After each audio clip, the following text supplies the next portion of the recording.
doing? Not a thing. You know, it's getting me down eating in these hamburger joints. One thing you gotta learn, eat where the truck drivers eat. They know the right spot. Say, I saw a funny thing up the road just now. Good-looking dame sitting in a car all alone. Yeah, what was she doing? That's just it. She wasn't doing nothing, just sitting there. I got a rule about women. If they ain't breaking the law, let them alone.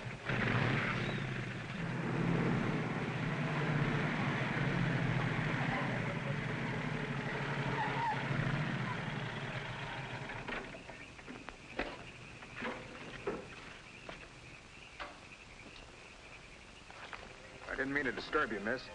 Just wanted to be sure everything was okay. Excuse me, lady, but are you sure you're all right?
How is she? Luckier than she deserves. I just checked on her up the road. She was acting kind of strange then. I better call that ambulance. I doubt if it's serious, and I'm as good a doctor as you'll find at this time of night. Let's take her inside.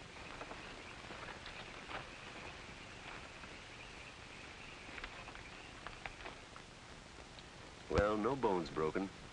Bruises, that's all. I think you better rest here for the night. I'm a little surprised. You're a beautiful young woman. You've been in an accident. You haven't asked for a mirror. Perhaps that fits with the way you were driving tonight. Perhaps you find the idea of living not very attractive. Is that any of your business, Doctor? As a matter of fact, it is my business. I happen to be a psychiatrist. I don't need a psychiatrist. You won't mind if I disagree with you. Here's a beautiful young woman, apparently well-to-do, apparently in good physical condition, who just doesn't care what happens to her. This is interesting. Not altogether unusual, but interesting. Of course, there are the obvious deductions. It's my life, Doctor, and I prefer to run it myself. And you don't want anyone to see inside it. Perhaps you don't even want to take a look yourself. Many women haven't the courage to face themselves, so they look for escape in one excitement after another. Half my patients are like that. But I'm not one of your patients. If you tell me how much I owe you, I'll be going back to town now. Very well. I'll drive you to the station.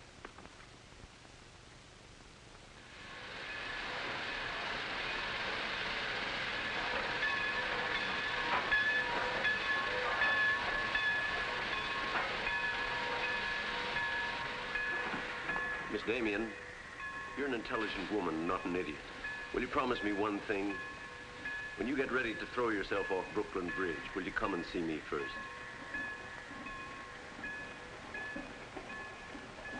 Goodbye, Doctor.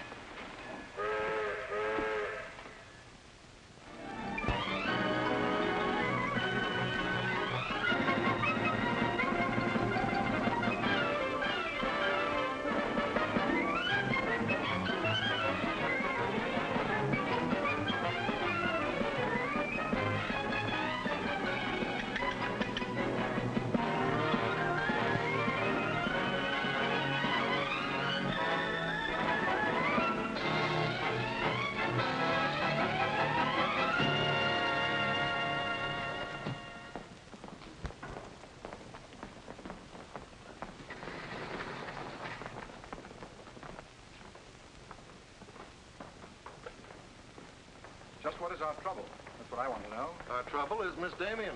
Miss Damian again. She's as pretty as a picture and as stubborn as a mule. But this time, there's a lot more involved than just her hand.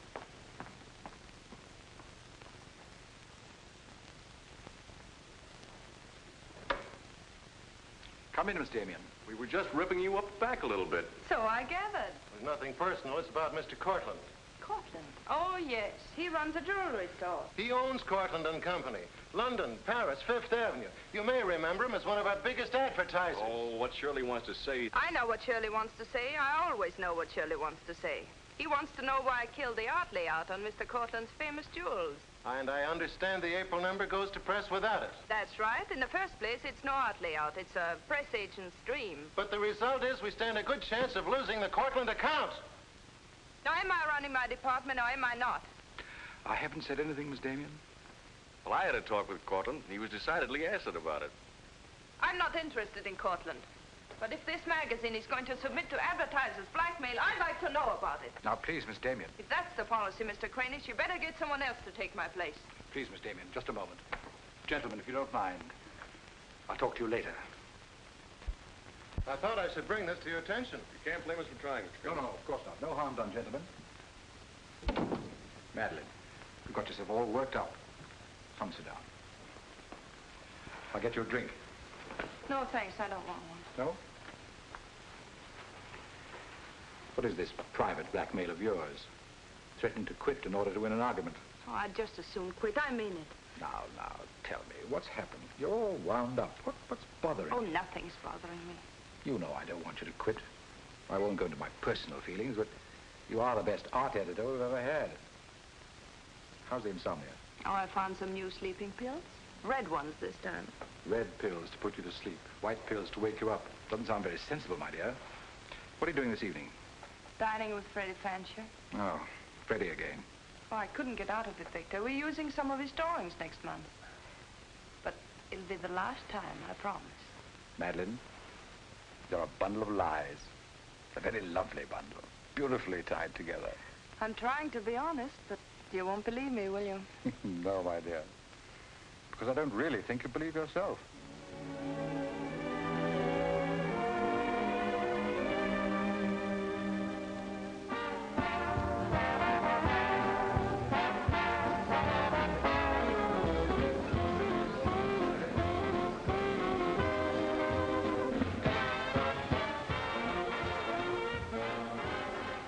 Why do you have to go back to bed before Freddie Fancher? You haven't even given me a chance to make love to you. You've been doing all right. You know something? It's awfully hard making love to a woman who makes more money than I do. It'd be much easier if you made love to me. Would it? Oh. You're trying to give me the brush off, are you? Well, finally, we understand each other. Well, there you are, Freddie. There's your girl and no bones broken. I'll see you at the office, Madeleine. I'd join you if somebody asked me. Nobody's asking. Fair enough. Why do you have to dance with that pollywog? Look, I've told you not to drink. I always drink, particularly when I'm with you. Oh, am I that hard to take sober? You're a voluptuous pain in the neck. I'm going home. You're not going to walk out on me. Come on, be yourself. I've told you I'm going to leave early. But you can't leave me just sitting here in the snow. I'm mad about you. In my own foul way. Good night, Freddie.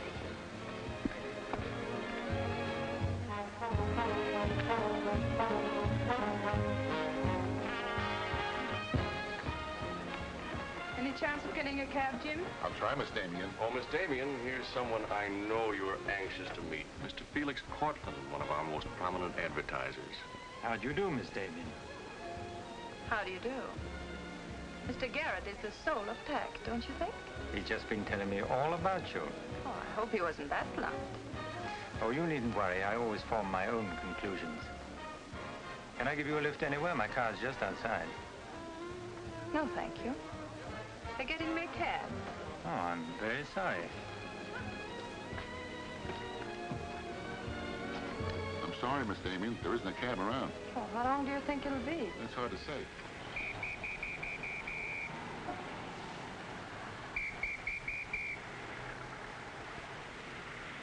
Are you sure you don't want a lift? Well, there doesn't seem to be any alternative. Good night, Mr. Garet. Good night, Mr. Courtland.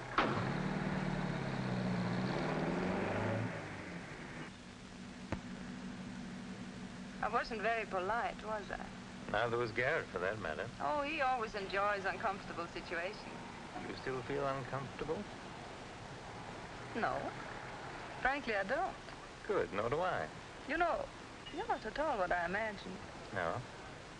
No. The big international jeweler. I happen to inherit a business that runs itself very nicely. As a matter of fact, you don't look like an art editor. More like a work of art. That layout on your jewels is still a wretched piece of copy. I can only admire your good taste. And I'm still not going to... I wouldn't try and persuade you for the world. Mr. Courtland, I think you're a very dangerous man. I only wish it was so. The truth is, I'm a very ordinary one.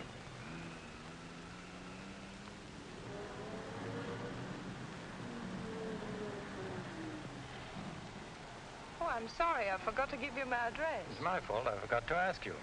Won't you come in for a minute? No, I don't think so. Oh, but you really must see those jewels you've been insulting. They're much handsomer than the photographs. I'll need you in about 15 minutes. But I said I wasn't coming in. Oh, yes, so you did.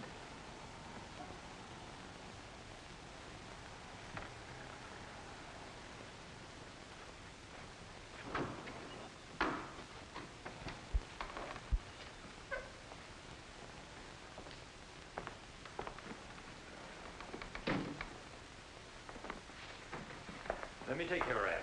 Well, I'm only going to stay a minute here. Of course.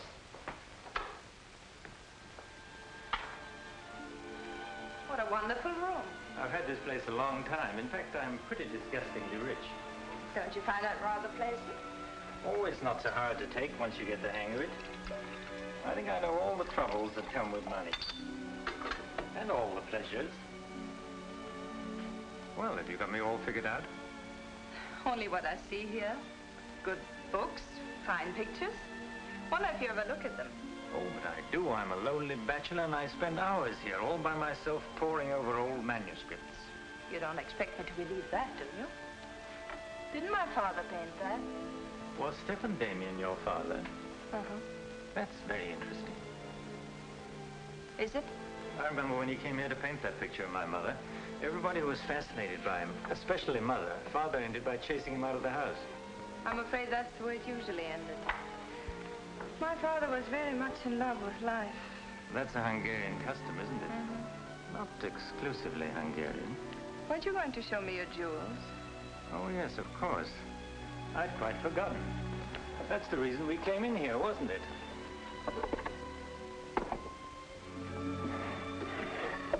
You ought to feel very flattered, Miss Damian. This safe is one of my darkest secrets. You really want to see those jewels? Not particularly. I can't tell a brilliant from a diamond. Not one person in 100 can. But then very few people are intelligent enough to admit it. Thank you. How about another drink? No, thanks.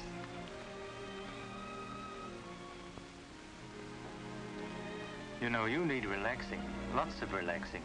I can hear your nerves snapping like rubber bands. I'm not nervous at all, see? You're a very curious mixture. A highly moral voice. That's not me, that's my mind. A man's mind, I'd say. Why not? I do a man's work. And desperate eyes. Eyes full of shadows. Insomnia does that. Does it?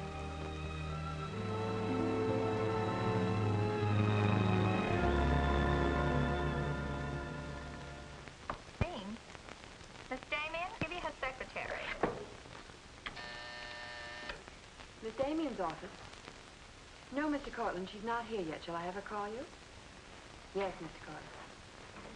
Where's Glamourpuss? She hasn't come in yet. Well, who sent these? Mr. Felix Courtland. Mr. Courtland. That's very interesting. She never misses, does she? Mm-hmm. Jealous. If I'd given it any thought, I could have predicted it. Gladys, I won my bet. She's got a new boyfriend. I guess those dames gotta have no excitement all the time. Yeah, here today, gone tomorrow. Personally, I don't see what she sees in it all. Is that any concern of yours? No, Miss Damian. I didn't hire you to gossip about my private life. No, Miss Damian. Go get your money. You're through.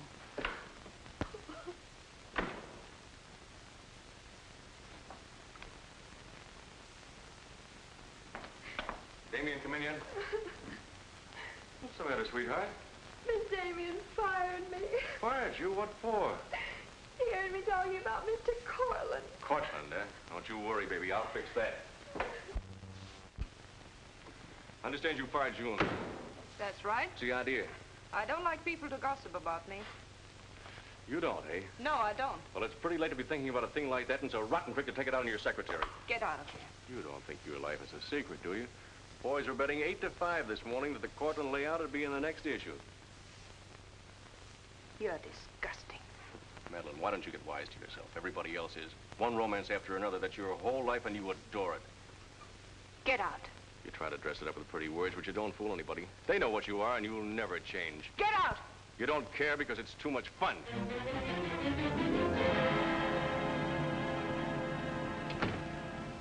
It isn't true. It isn't true. It isn't true!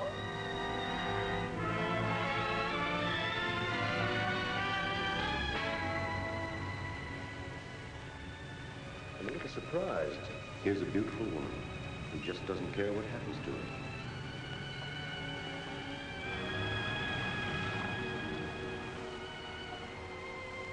Many women haven't the courage to face themselves, so they look for escape in one excitement after another.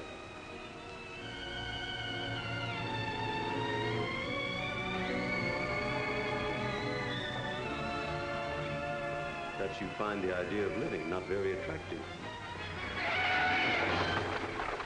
Lady, if you want to kill yourself, why don't you try the fridge?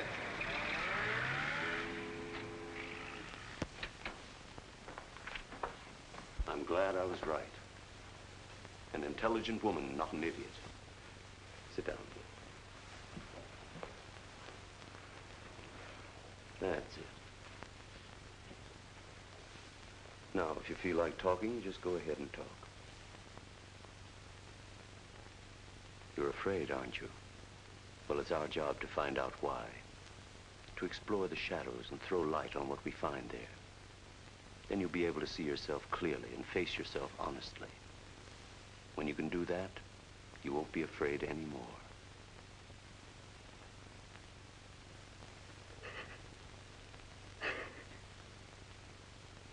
I was living with my father. Mother had left him before we came to America. I was 10. And to me, the way he lived seemed romantic and wonderful. He was a successful painter, and women adored him. He went his own way and did what he pleased. Just as you've been trying to do? I suppose so. But why? Did it make him so very happy? Oh, I was certain he was the happiest man in the world. Until he killed himself. And you couldn't understand why he did it.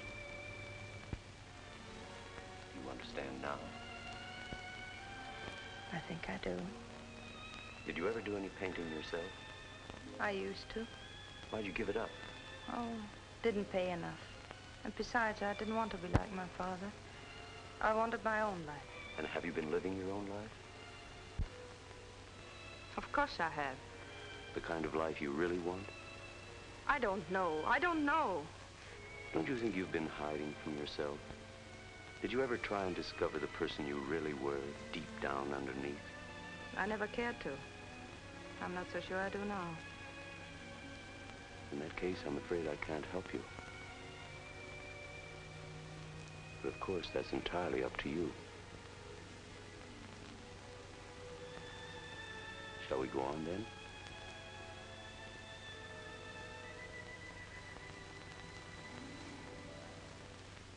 I was doing what I wanted to do. Paying my own way and making my own rules. Nobody was hurt. Nobody but yourself. And it didn't really make you happy, did it? Wasn't that because down underneath you knew there was something missing? Something important? I suppose so. That would worry you, wouldn't it? And then you would drug yourself with the excitement of more excitement. Oh, I know the pattern, Miss Damian.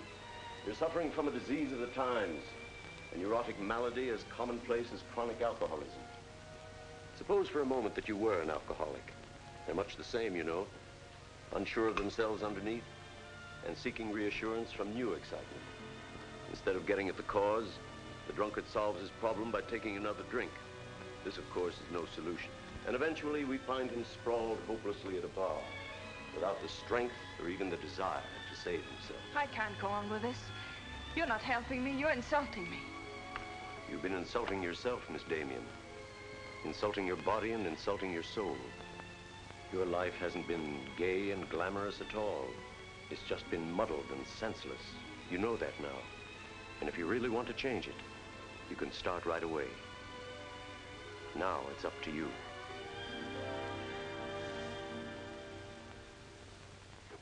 You can have my apartment, Ethel. The rent's paid till the end of the month. Darling, I feel like a vulture, wheeling over your head. I'm not in, whoever it is. Miss Damian's office. No, she still hasn't come in, Mr. Courtland. Well, I don't know exactly. Later in the day, Did he hang up? Yes, good. Let me call him back, darling. You may be sorry later. Everything in this pile returned without comment. This I would ask to see more of their work, and these you may be able to use. But you haven't given me your new address. I'm not giving it to anyone. Hello, Madeleine. Beautiful, would you mind popping out for a minute? That's just 60 seconds. You'd better talk fast. Madeleine, I'm on a jam. I've got to raise some money. I need about $5,000. What do you expect me to do about it? Well, I thought you might talk to Courtland. I'm sure he'd let you have it if you ask him nicely. You're really quite a rat, aren't you? Look, Madeleine, I'm in debt up to here.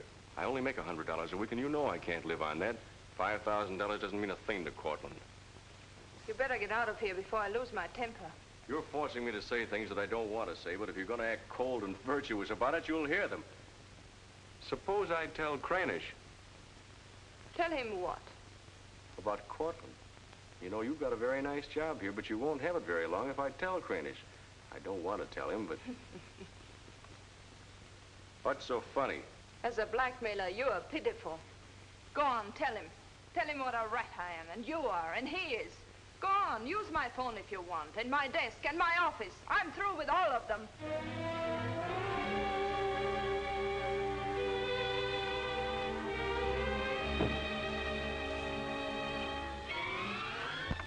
Boulevard magazine. No, Miss Damian hasn't been back. Just a moment, please. I'm sorry, she doesn't work here anymore. You might try at her home. Waldorf Apartments. Waldorf Apartments? Miss Damian? Oh, no, she gave up her apartment. Why don't you try the post office? Dahlgren? Dalton? Damian. Here, Richard Caleb, 137 West 50th Street.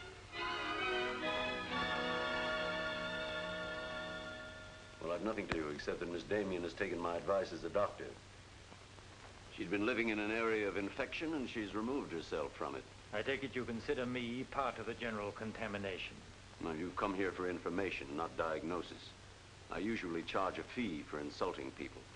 I'm willing to pay for data of any kind. Yes, I gathered that. But I have nothing for sale.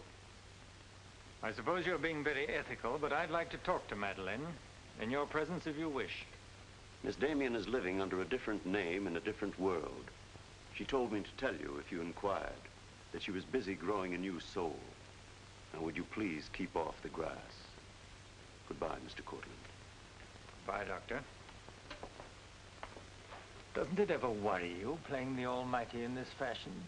Not particularly. I'm used to it.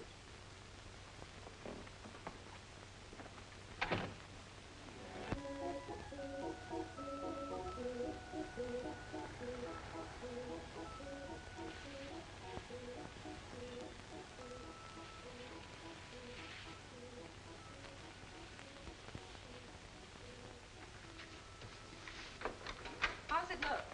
It's better than torn wallpaper. So you think I've talent, then? You'll do better after you get the hang of it. I only hope the new tenant will like it. Well, he seems awful particular. He's a floor walker at Macy's. Oh, well, you can always give it back to me. He'll never sell it, you know. Take my advice and try something more cheerful. You know, like flowers and butterflies. I'll do that. Thank you, Mrs. Geiger.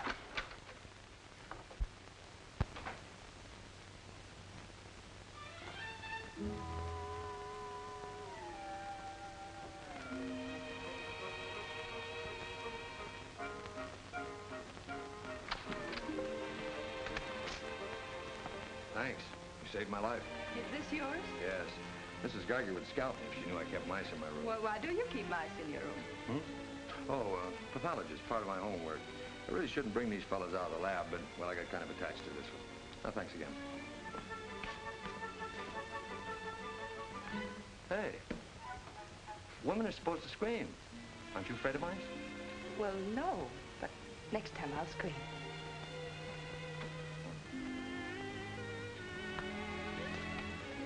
Good afternoon, Miss Green. Hello, how's the work going? Oh, all right, I think. You got it.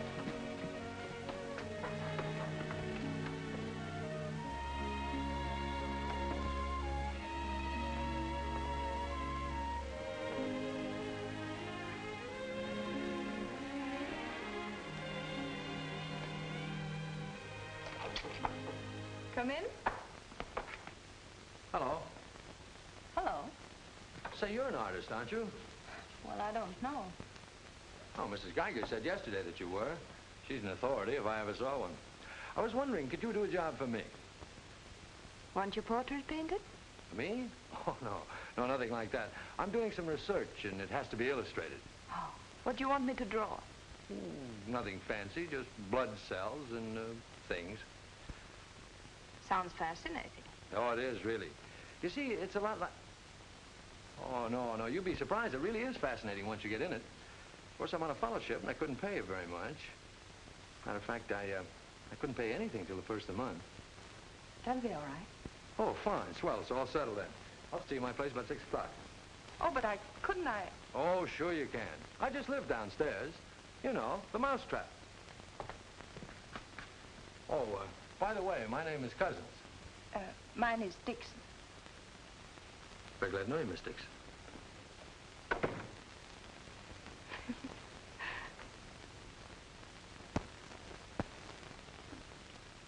Just what am I drawing? Am I allowed to find out? Sure. Effect of anti-reticular serum on cell tissue.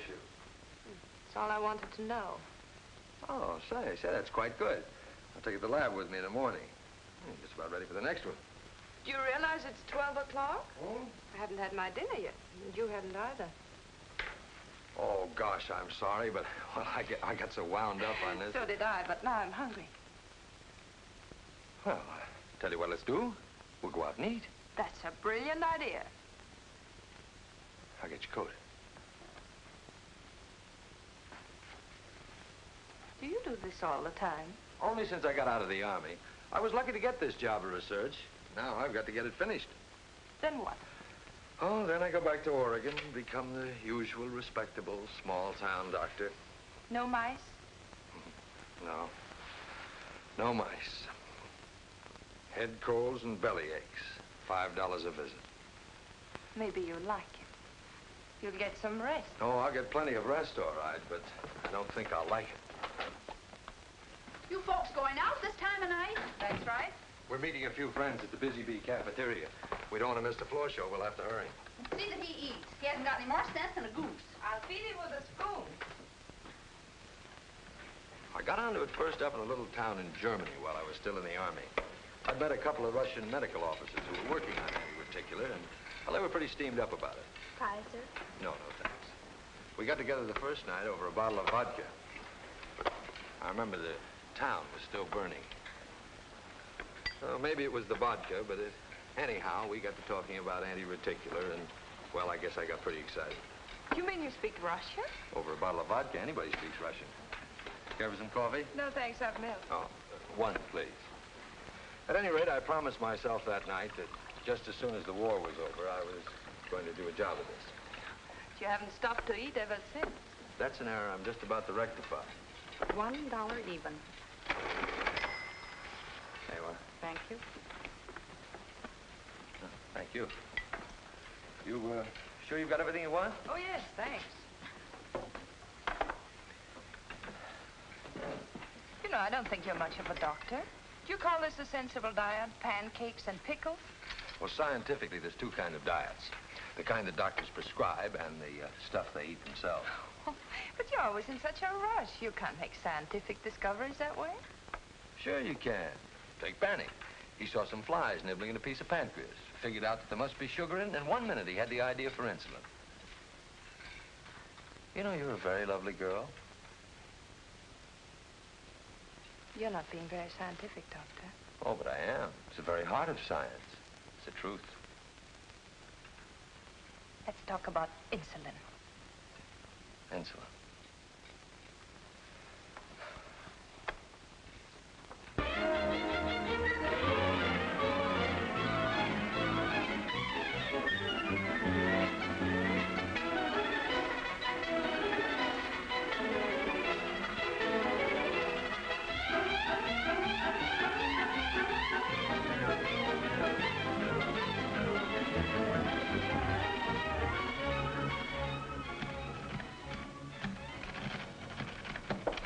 Come in. Hello. Hello. Say, did you buy these new manuscript covers? Yes, are they all right? Oh, sure, they're fine. How much they cost? Oh, nothing at all. Something like 20 cents. Oh, nothing at all, huh? You know you can buy a pair of good mice for 20 cents? David, I have some wonderful news. I just sold a picture. No fooling. Who bought it? The floor walker downstairs. He said it's almost as good as a photograph. Well, the man has great taste. Oh, I think it's wonderful. I'm proud of you. And I'm a little proud of myself, too. David Cousins on anti-reticular. Oh, David, it looks fine. It's important, isn't it? I mean, not just to you, but really important. Well, it won't cure all the ills of man or beast, but yes. Yes, I think it may be important. And I also think that I better hand it in before I start changing it again. Like to come along? Oh, could I? Well, sure, why not? I think you've been drawing blood cells long enough. It's time now for you to meet one of them face to face.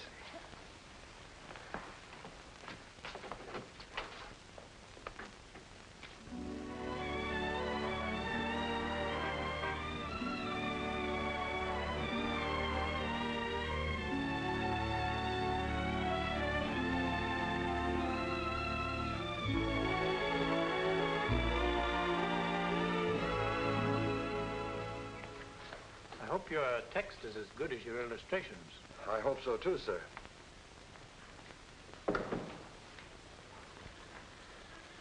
Well, that's that.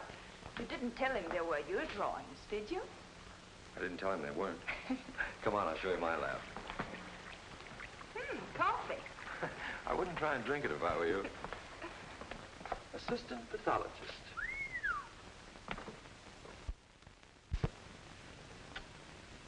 Well, this is me. How do you like it? Oh, I think it's wonderful. But how do you find anything in this place? Been here for 6 months and I haven't lost anything yet. Doesn't matter anyway. The boss okays my research, I'll be out of here in a week. Back to Oregon? Yes, back to Oregon. All that way just to make a living. Is it as bad as all that? Oh, what's the use in kidding, Madeleine? I'm so much in love with you, I can't see straight.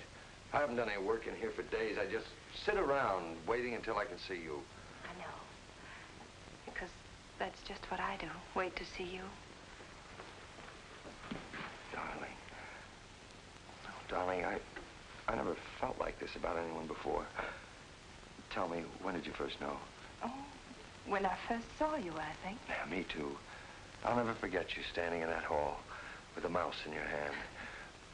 Only I didn't know then what was happening. I thought I had the flu. Will you marry me? Oh, David. Well, will you? We don't know each other. I mean, you don't know me. Oh, but I do. Of course I know you. Now, what do you want to know about me? David Cousins, M.D., University of Oregon, Captain Medical Corps Reserve, young, healthy, and very much in love. Will you marry me? Oh, please don't ask me now. Well, I've got to ask you now. I want to marry you now. Please give me time, David. I'm all mixed up. I'd like to go home now. All right.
haven't answered a rather important question I asked you. I can't say no, because I wouldn't mean it. Darling.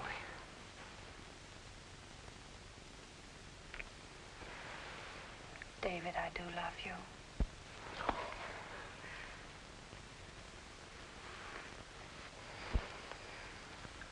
Good night, darling.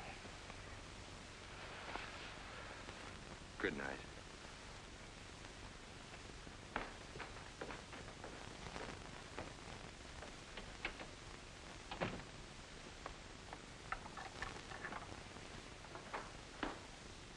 Hadn't you better close the door?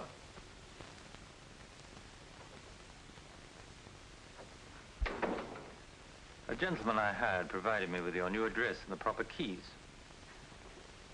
Suppose someone had seen you. You wouldn't have cared, would you? I didn't think it mattered. You see, I expected to find you wretched and lonely, grappling with your complexes. Rather naive of me. Will you please go? Of course I'll go. But before I do, wouldn't you like to tell me about him? Why? I'm in love. Now, laugh if you want. I don't feel like laughing. I've always wondered if it were possible for people like you and me. And you think you've really got it? Love eternal, the fireside, the slippers, the whole thing? Yes, the whole thing. I'm very glad for you. And I think I'm a little sad for myself. You haven't told him, have you? Told him what? Well, about me, for instance. Why should I tell him? You're absolutely right. You shouldn't. Men prefer to keep their illusions, don't they? Please go. If you ever need me, you'll let me know, won't you? And don't call the past too many names.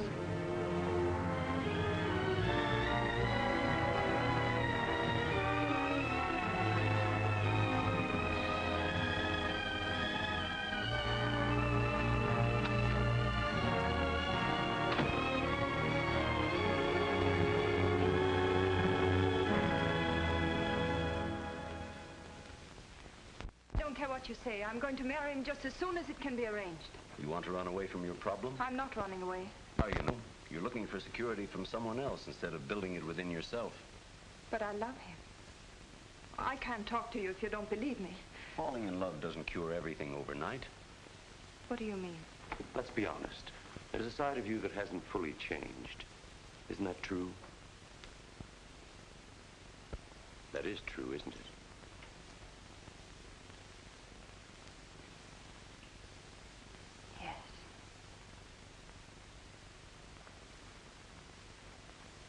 Have you still not told David about yourself? I couldn't tell him.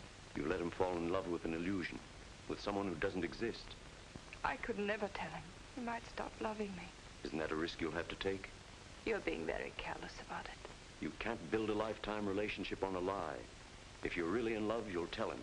With the others, it was different. But if you love him... Will you please stop saying if? How many times must I tell you I love him? But real love is a sharing. If you're strong enough to face this yourself, you're strong enough to face it with David. Oh, I can't do it. I can't risk the only happiness I've ever had. That's up to you, Miss Damian.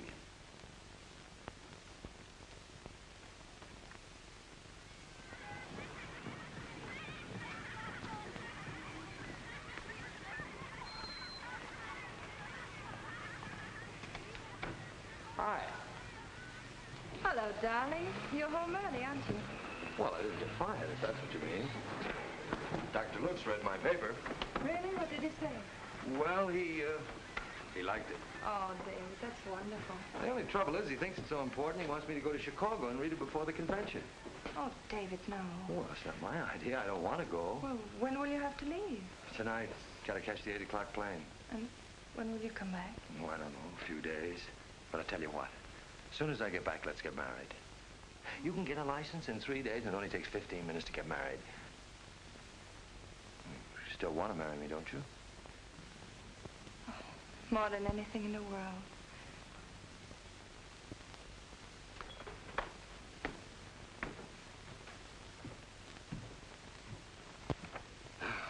You know, I'm going to feel kind of silly at that convention. Of course, it's a great honor and all that, but you realize that I'll be talking before some of the biggest men in the field? What's the matter, darling? Nothing. I was just thinking how I'd feel if you didn't love me. Oh, don't be silly. Not a chance. David, could you ever stop loving me? Oh, that's really a gruesome thought. Of course not. Even if there was a reason? The world is bothering you. Nothing. I just wanted to be sure. Sure about what? That you loved me and not an illusion you built up about me. Scientists can't believe in illusions. I believe in you. You're the best thing that's ever happened to me. 4 shirts. I wonder if that'll be enough. Come to think of it, it'll have to be. That's all I've got. Socks? Well, that just about does it. Madeleine, was there something special on your mind? Something that you wanted to tell me? Just that I love you, that's all.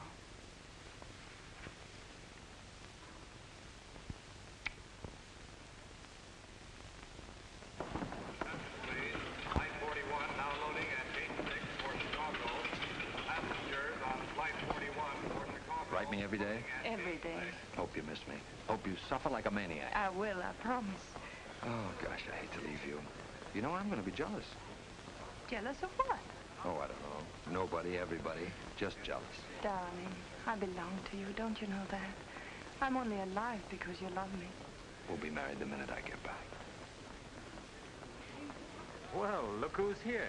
If it isn't Madeleine. How are you? It's been a long time.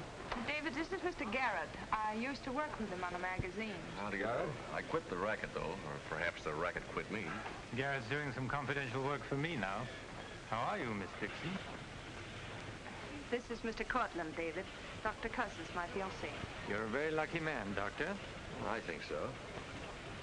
Well, goodbye, Miss Dixon. My congratulations to you both. Oh, thank you. Good night. Good night. I don't believe a minute of it, do you? Garet, you're a very cynical man. You don't believe in true love. You don't think Madeleine does either, do you? I don't know, but I've always been fascinated by miracles.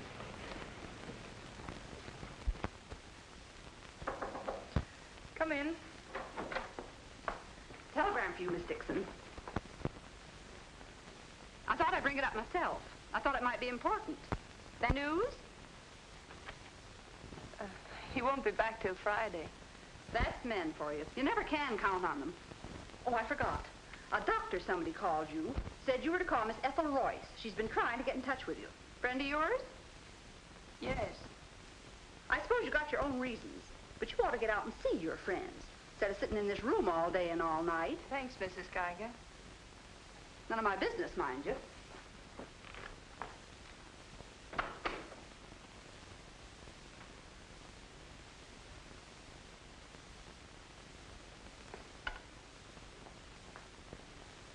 Ethel, this is Madeleine. Madeleine. Darling, but this is really a voice from the dead.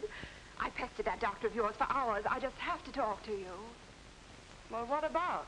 Well, you remember that art supplement, the one you started?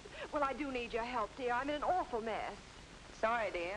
I'll never come into that office again as long as I live. Oh, but I wouldn't ask you to do that. Just meet me somewhere. It'll only take an hour, I promise. Well, if it's just the two of us. All right. I'll be there at 5. Oh, so relieved. We were really desperate. Wonderful. I'm just dying to see you. Bye, dear. She'll do it. Good. Wonderful thing, professional pride. It never dies. How'd you sound? Awful. What do you expect? Too bad. Victor, I don't want you to be there. Wouldn't think of spoiling your reunion, my dear. I don't trust Madeleine, doctor or no doctor. Nor you either, my sweet.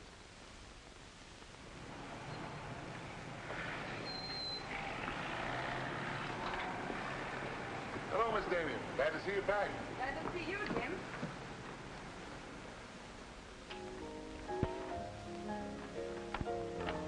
Hello, Luigi. Is Miss Royce here? She just came in, Miss Damian. We missed you, Miss Damian. Have you been away? No, but it's nice to be back just the same. Hello, Ethel. Darling, you look wonderful. A little pale, but so interesting. You know, I can't stay very long. Oh, I understand, dear. We'll get right to work. The usual, Miss Damian? Well, I don't know, Carl. You'd better. Wait till you see the mess I'm in with the supplements. All right, Carl. Darling, I'm just dying to hear what you've been up to. You must tell me everything. but there's nothing to tell. Come on, let's go to work.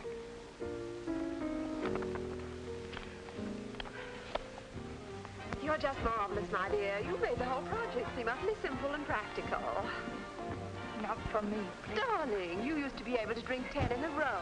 I'm out of training. No one would know it, my dear. You seem just like the old Madeleine again. It's the surroundings. What do you say we have dinner and go to a show? No, really, I've got to stagger home. Madeleine, my dear, this is a surprise. Victor, hello. What good fortune running into you like this? Do you mind? Don't let us fool you, Madeleine. You heard me making the date with you. It's true, but I'll deny it. Frankly, I wanted to have a look at you. You look very dashing for a hermit. Thank you. We've all missed you desperately, haven't we, Ethel? As though our little hearts would break. What about a drink with your old boss? I Please. had enough. 3, whatever it is. I've got all the data we need on the supplement. Good. What about the data on Madeleine? No data. Now, if you'll excuse me, I You really... can't go now. Look who you'll run into. He's seen you. Mr. Garet no longer graces our staff. What happened? He got to be utterly gritty. Say nothing of a slight discrepancy in his accounts. Mr. Garet believes that the world owes him a gay life, no matter who pays for it. Well, hello, stranger. How are you? Wonderful. Nobody here seems particularly glad to see me. Should we be?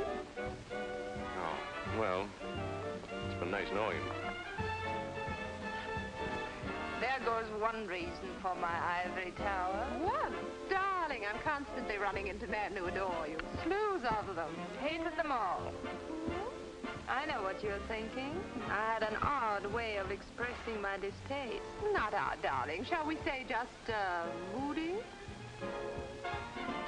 Well, here's to memory.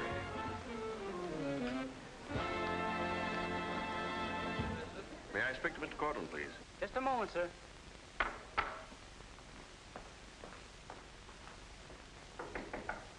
Just a minute.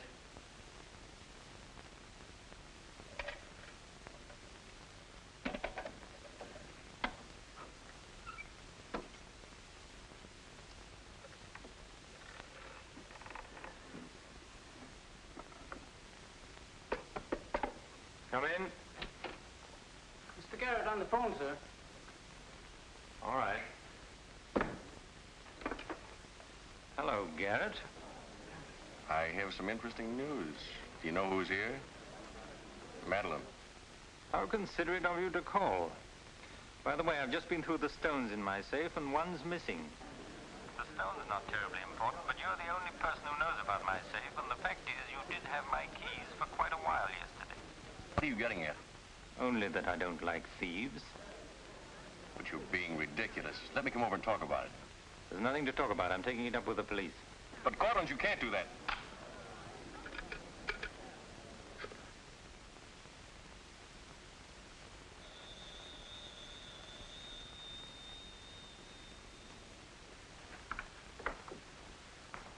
Mr. Garet again, sir. Tell him I've gone out. I'm sorry, Mr. Courtland has just left.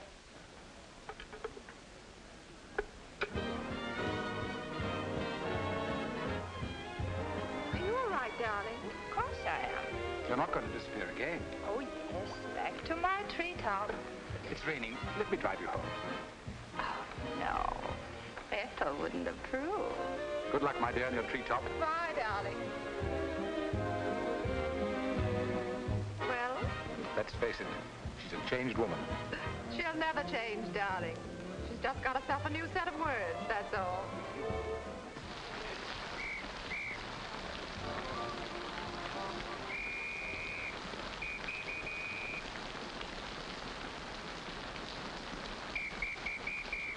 Madeleine.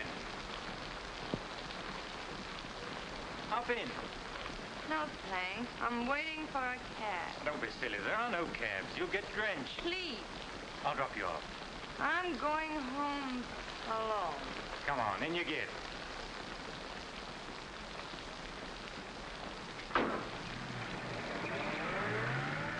I hope you didn't get too wet. Your concern is touching. Quite a coincidence finding you in the rain. Is it? I can't lie to you, especially when there's no point to it. I was informed you were playing hooky. You're detestable. I'm really not detestable at all. I happen to be very fond of beauty, which shouldn't be a crime in your eyes. Please, no debates. I'm a little dizzy. A good dinner will soon take care of that. Why do you always hound me? You know I despise you and everything you stand for. There's always a chance I may be able to improve your opinion and your manners. I'm sleepy. You know you're very lovely. Please don't bother. I'm not listening.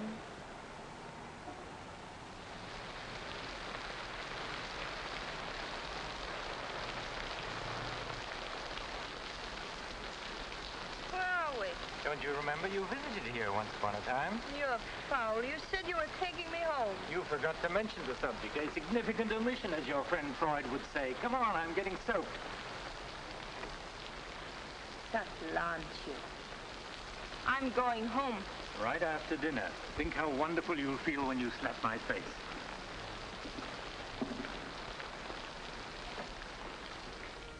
That'll take the chill out of your bones and maybe even your heart. Still cold? Oh, no. It's quite warm in here. Cigarette? Thanks. Very warm. Light? No, I'm not really detestable, am I? No. I am. Why? Because I ought to go home. In this rain, you mustn't even think of it. You see, you are detestable. And you've been very annoying for months. Madeleine, we belong together. You know that. No, I don't know that. Of course you do. We feel the same way about life. You're not making sense, Mr. Courtland. Why make sense? Doesn't this make more sense than talking and lying? No sense at all. Then what would you call it, darling? Stupid. Madeleine, you're wonderful. Stupid. You're sweeter than ever.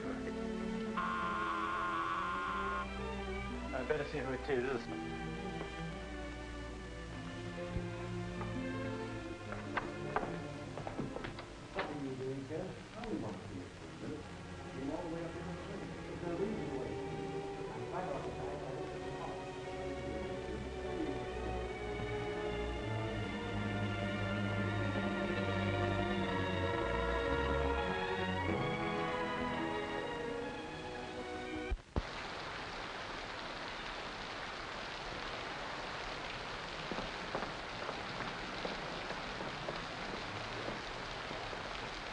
But I tell you, I'm going to raise the money. I'll pay you, honestly. I don't like dealing with thieves. That's a job for the police. If you swear out a warrant, you'll never get a dime. Look, I didn't sell it. I just had to have some money temporarily. Here's the pawn ticket. I'm not interested in pawn tickets. Good night, But, Garet. Courtland, you've got to give me a chance. I said good night.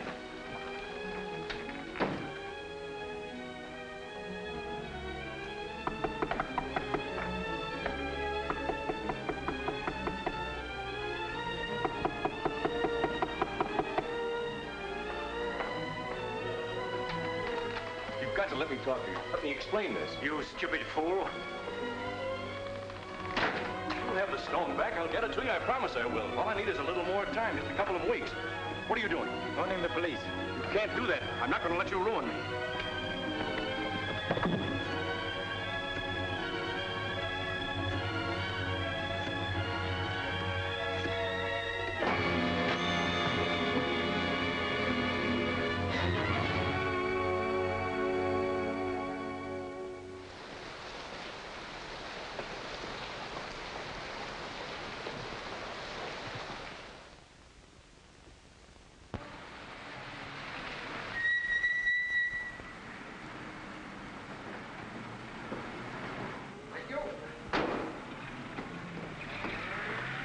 Very lovely this morning, Mrs. Geiger. You wasn't expected back until Friday. That's what I like. A cheery welcome home.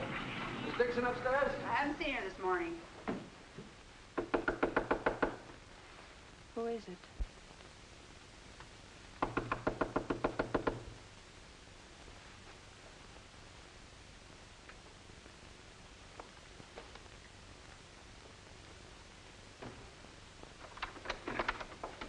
Hi. Darling. Oh, I couldn't wait till Friday. I just said my little piece and ran out on them. Oh, I needed you so badly. I feel lost without you. Don't ever leave me again. That you can depend on. Say, I've got big news. I'm a success. Oh, tell me all about it. I wonder what's the matter with you. You don't look very good. Come on, I think you better get back in bed. Now then, first, I don't have to go back to Bellyaches in Oregon. You're not marrying a small-town country doctor, young lady. You're marrying a promising young research scientist. At least that's what Dr. Broder says, and he ought to know. He's got a long white beard. Oh, darling, I'm so proud of you. I think I'll take your temperature. Gee, I wish you could have been there. When I finished reading my paper, they all got together and offered me my own laboratory in California. I still can't believe it. There it is, right in the paper. You'll find it on the bottom of page 10.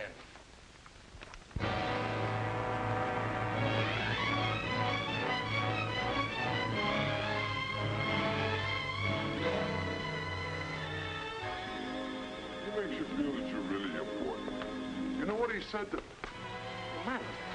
Madeleine, what's the matter? David. Oh, darling, you're cold as ice. You've got a chill. You stay right here. I'll be back in a minute. Oh, don't go. Don't leave me. I'll only be a second. I want to get a hot water bottle and some more blankets.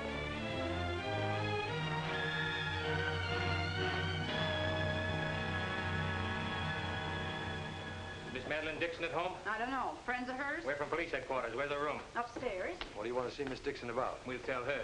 Well, perhaps you'd better tell me first. Miss Dixon isn't well. Who are you? He's a doctor. He lives here. If it isn't important, I suggest you come back tomorrow. It's important. Could you get some extra blankets and a hot water bottle, please? You a friend of Miss Dixon's? Yes, why? Just asking. Well, what is it, an accident or something? I wouldn't call it an accident. Well, we should cut out this mystery and tell me what it's all about. Okay, Doc, take it easy. Madeleine, these men are from the police. They want to... We'll take over from here, Doc. I'm Sergeant Patelli. This is Sergeant Beitler. You're a friend of Felix Courtland's, weren't you? Matter of fact, you were with him last night. No, I wasn't. Did you see Mr. Courtland any time yesterday? No, I didn't. Now, look, Miss Damian, we wouldn't be here asking questions unless we already knew most of the answers. Oh, wait a minute. Her name's not Damian. I think you've got the wrong party.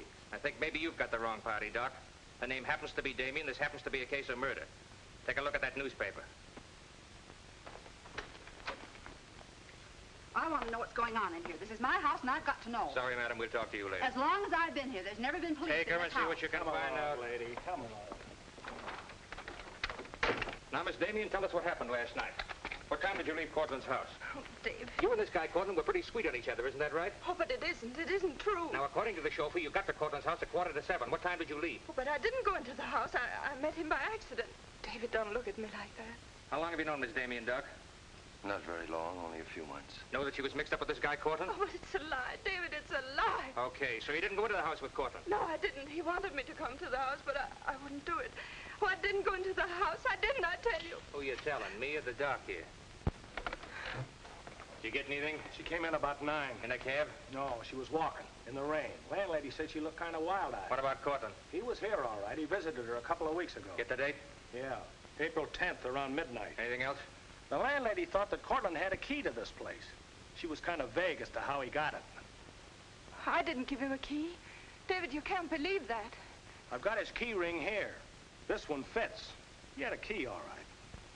But I didn't give it to him. Where are you going? Oh, David, don't leave me. I didn't kill him, I swear. I didn't kill him. Who cares whether you killed him or not?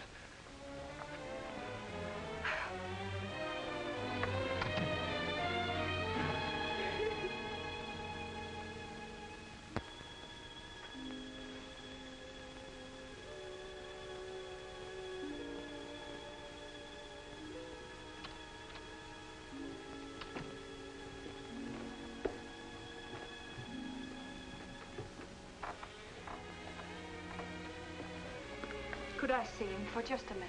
Well, it isn't regulations. Okay, 60 seconds. David, please listen to me. You lied to me. You've always lied to me. But I'm not lying now. I didn't want to go with him. He said he'd drive me home. And he made love to you, didn't he? Oh, don't deny it. Of course he made love to you. He had a key to your room. I should have told you many things. I tried to, but I just couldn't. If this thing were so innocent, you would have told me. When I said I was in love with you. When I asked you to marry me. I was afraid, David. I was afraid you wouldn't understand. You bet I wouldn't. Before I met you, I was horrible. But you changed all that. You made me sane and happy. Why keep on lying? You tried that upstairs and it didn't work. Look, I was in love with you. All right, I made a mistake. I thought you were something wonderful and you turned out to be something else. So let's just forget about it. The only thing that you can do for me is let me alone. I love you, David. I'll always love you.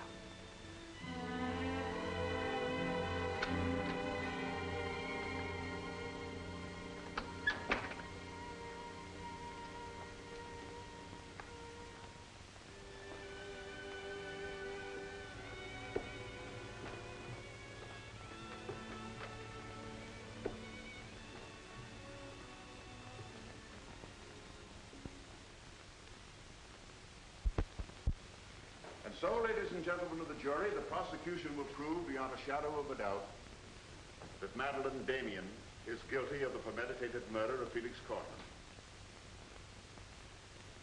We will prove that she was in his apartment the night he was murdered. We will prove that her fingerprints are on the table lighter with which he was murdered. And we will prove further that she had a motive for the murder. For after all, this is a very simple story. To one man, Dr. Cousins, she was a pure and noble woman.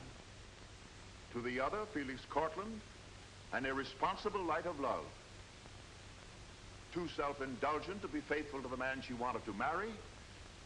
Too weak and lacking in character to break with Courtland. Her twisted soul was bent on a heartless deceit. To make one man believe what all others knew to be a lie. And when Courtland threatened to expose her, she went to his apartment to plead with him in the only way she knew. She embraced him. She made love to him. And when, in spite of that, he threatened to expose the lie that she was living, she silenced him forever. Ladies and gentlemen of the jury, the state asks you to find Madeleine Damian guilty. Guilty of murder in the first degree. On the night Mr. Courtland called on the defendant, did you let him into her apartment? I certainly did not. How did he get in then? He must have had a key of his own. The key of his own? Where was the defendant when he arrived? Out to the doctor, I suppose, pulling the wool over his eyes.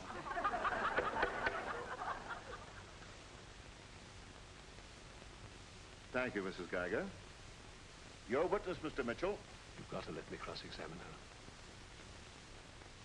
No questions. Miss Damian, I can't defend you properly if you won't let me. We've got to put up a fight. Fight? What for? And now, Mr. Garet, just what was the nature of the work you did for Mr. Courtland? Well, most of it was personal. Confidential secretary, I suppose you'd call it. And in that capacity, you were in a position to learn a great deal about his private life? Yes, of course. Did Mr. Courtland know that Miss Damian was lying to Dr. Cousins and concealing her true character from him?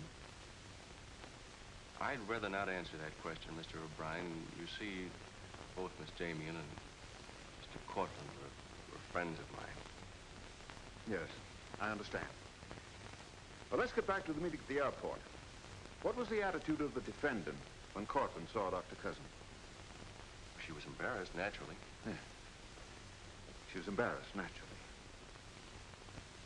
Thank you. Your witness, Mr. Mitchell. I've got to cross-examine. If I don't, we haven't a chance. Don't ask him anything. No questions. Were you a close friend of the defendant? Yes, I was. Did she confide in you on matters of a personal nature? Yes, she did. If you were asked in this court, do you think you could recall any of those intimacies? I could recall some of them in no detail.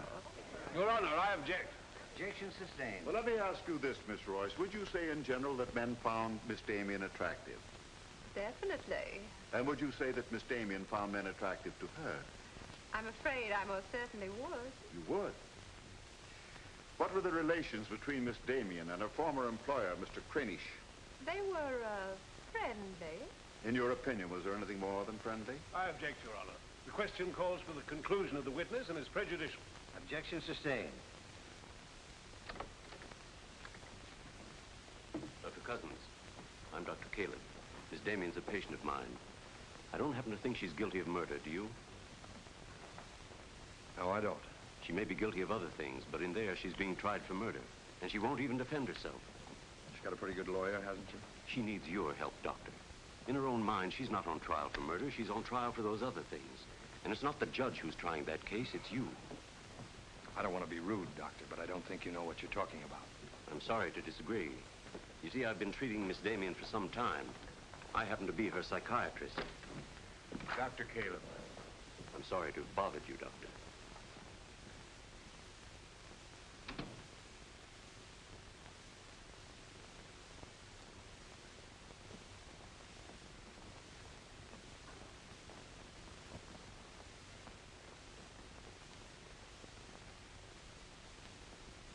Your name, please? Richard Caleb. You're a psychiatrist? I am. Miss Damian came to you as a patient? Yes? Did she come of her own free will? Yes, of course. Isn't it true, Doctor, that people do not go to a psychiatrist unless they consider themselves, well, shall we say, not well balanced? In general, that's correct. As a matter of fact, wasn't Miss Damian on the verge of committing suicide when she made her first visit to you? Your Honor, I object. Well, no matter. We'll prove that by other witnesses. However, is it not true that people who come to you as patients come with problems? Objection. Objection overruled. Well, Doctor? There'd be no point in their coming to me if they didn't have problems. So the defendant came to you with a problem. Do you mind telling us, Doctor, in your opinion, just what was Miss Damian's problem? That is a confidential matter between doctor and patient. I'm afraid I can't discuss it. Well, during the course of your treatment of Miss Damian, did you ever discuss her relationship with Dr. David Cousins? Yes, we did. Well, bearing in mind the fact that she's engaged to be married to Dr. Cousins, do you think she was as frank with him as she should have been? As a matter of fact, I urged her to tell him everything. And did she? Not to my knowledge. Well, why not, Doctor? Why didn't she? I'm afraid you'll have to ask Miss Damian about that. Did you ever meet Dr. Cousins? Yes, just a few minutes ago. Well, I'm sure you found him a reasonable, intelligent young man, and yet the defendant refused to confide in him. Having met Dr. Cousins, I think I can see why Miss Damian hesitated to confide in him. Do you mind telling us why? It's my impression that Dr. Cousins hasn't the capacity, either emotionally or intellectually, to understand a problem like Miss Damian's.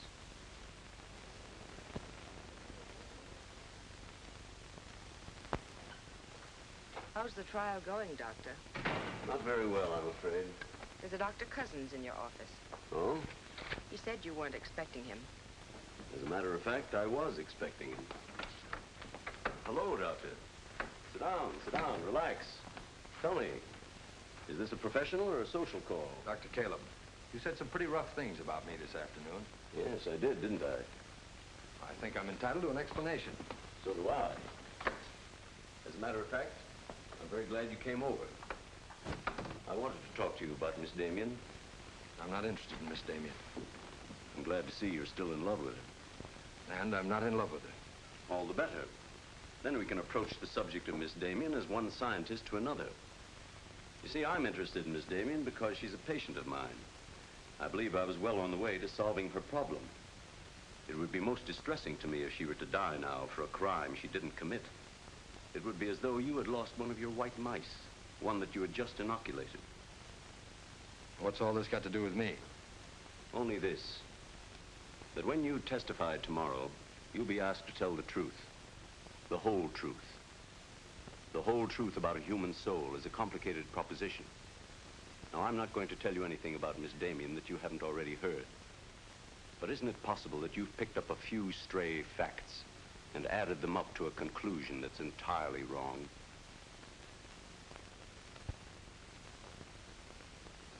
Won't you sit down, Doctor?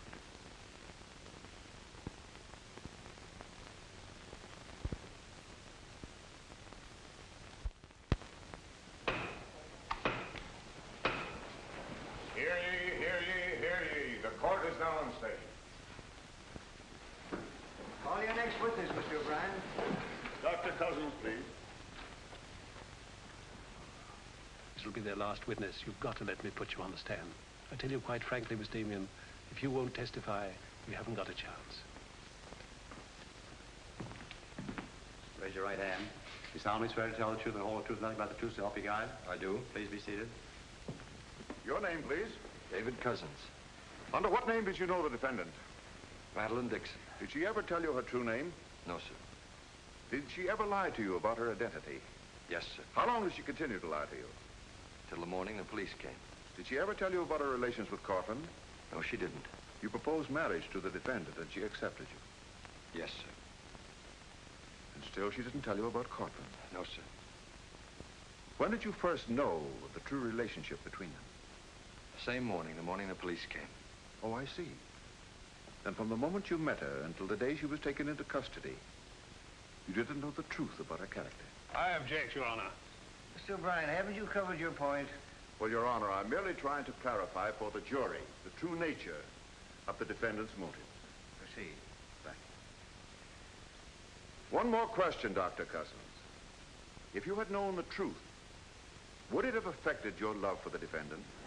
Your Honor, I must protest. Let him answer. Objection withdrawn. And now, Dr. Cousins, if you had known the truth, would it have affected your love for the defendant?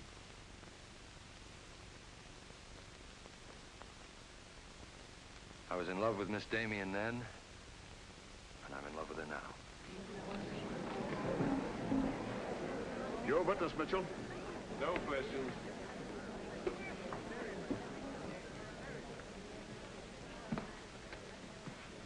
Did you really mean it? Yes, I really meant it. I can't believe it. Now will you let me put you on the stand?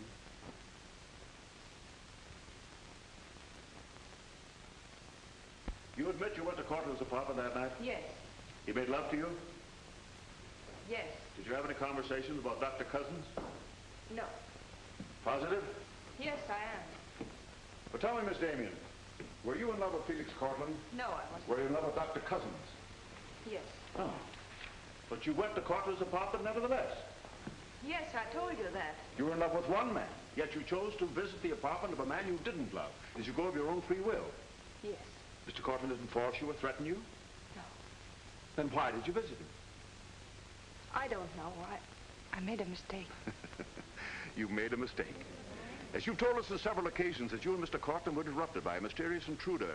Can you tell this jury anything definite about that person? Anything at all?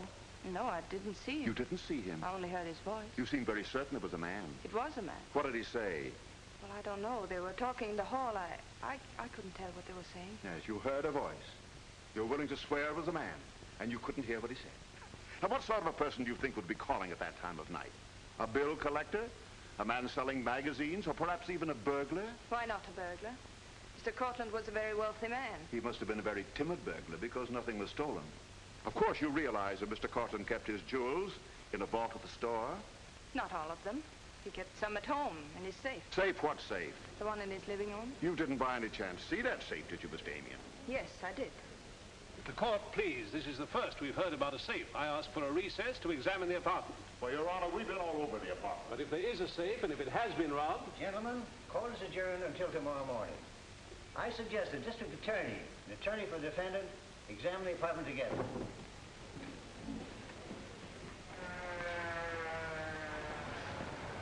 What about this safe, Mr. O'Brien? What safe? How about some pictures on the inside, Mr. O'Brien? You boys better wait outside. I may have a statement for you when I come out. Mr. O'Brien. Huh? Mind if I tag along? I don't know why you're sure. The fine witness you turned out to be. Couldn't help that, sir. All right, Garet, where's the safe? Me, Mr. O'Brien? I don't know of any safe in here. I didn't think you did. If you want an unbiased opinion, I don't think there is a safe. Well, here's the learned counsel. Perhaps he knows. Where's the safe, Mitchell? My assistant's checking the location with Miss Damian. He'll be along in a minute. Oh, you're on a dead one. While we're waiting, maybe Mr. Garet could tell us where the safe is. I've asked him, he doesn't know. I don't understand that, Mr. Garet. You were very close to Courtland, weren't you? That's right. I'm sure if there's a safe in here, I would have known about it. At least I would have seen the key to it. The answer's very simple. There is no safe. What did you find out? I got the dope on him, Mr. Mitchell. Splendid. It's over here in this bookcase. You were wrong for once, Mr. O'Brien. Could be. What do you know about that? Have you got Courtland's keys? There they are. Thank you. That looks to me very much like a safe, Mr. O'Brien. Yes, it does, doesn't it? But not like a safe that's ever been robbed. I don't think a good burglar would leave those behind. I guess we're right back where we started from. Well, I've seen all I want. How about you, Mitchell? You win this round. Lock it up, sir. Yes, sir. See you in court, gentlemen. I'll give you a lift, Doctor. No, thanks. Sergeant, I have some papers here, Mr. Courtland, I'd like to put in order. Do you mind if I stay? It's all right with me. We're finished with the place. Thank you very much. Anything I can do for you, Doctor? Oh, I was just curious about something. I've never seen a safe like that before. One that operated with a key. Come to think about it, I guess I haven't either. Normal assumption about a safe is that the lock works on a combination. Yes, I guess most of them do. I was wondering how you knew that this one worked with a key. You said you'd never seen the key to it. Did I say that? Uh-huh. I guess I must have said something I didn't mean. Oh, I see. There could be another explanation. Really? Yes. That you were lying when you said you'd never seen the safe before. You're not serious, are you, Doc? I'm a scientist, Mr. Garet. When we get hold of an odd fact, we consider every possible explanation. We make some of our most important discoveries that way. Well, it must be fascinating work. Yes, it is. Suppose I had known about that safe, which I didn't. What would that prove? Frankly, nothing. But it does suggest a theory. You were very close to Courtland. You knew about the safe. Maybe the safe was robbed. Perhaps he found out about it. He was quarreling with a man in the hall the night he was killed. Maybe that man was you. That's a very interesting theory. Yes, isn't it? Well, as I said, I'm a scientist. When we hit on a theory like that, the next thing we do is to test it. That's all I'm doing. I see. Then you won't mind having a little talk with the police? Why, no, why should I? Fingerprints. But then, of course, if you've never seen the safe before, you won't mind them checking it for yours. Oh, certainly not.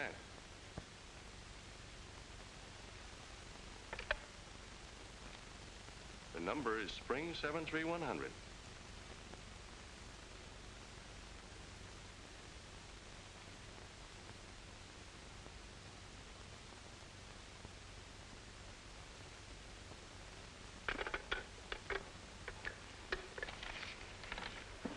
Okay, Doc. No hard feelings. Don't you think this sort of thing is rather out of your line, though? I guess maybe you're right. Bye, Doctor. Goodbye.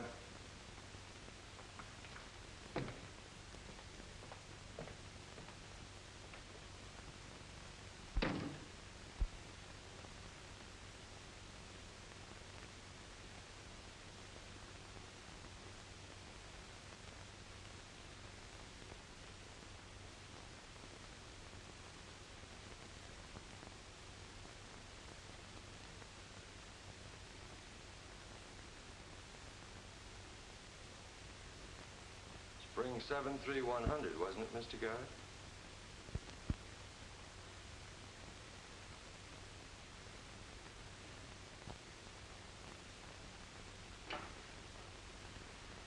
I guess maybe I underestimated you, Doctor.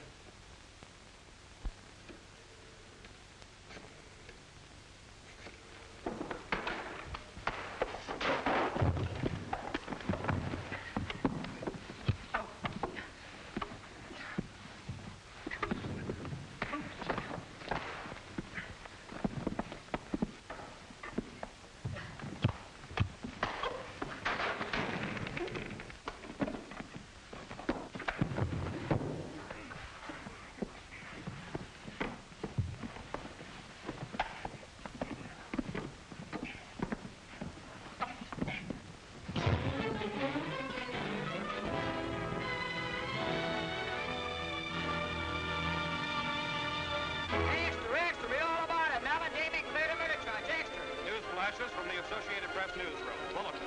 Madeleine Damian has been exonerated of the murder of Felix Courtland. The full confession by an ex-employee, Jack Garet, is in the hands of the district attorney. It was a trial marked by many surprises.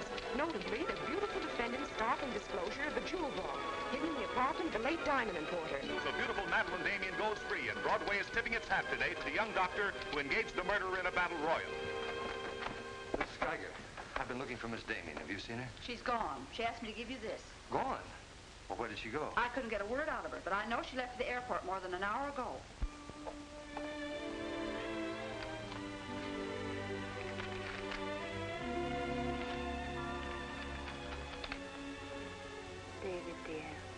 I can still hear your voice in that courtroom, and I'll never forget what you said. You did much more than save my life. You made my life worth saving. I can't bear to tell you how much I love you and want to marry you. But right now, that wouldn't be fair. I'm going away for a while. I want to be terribly sure, after all this, that I can really be the kind of person you once thought I was. Maybe after a while that will be possible. And then, when we're both sure, David, please ask me again. Goodbye, my darling.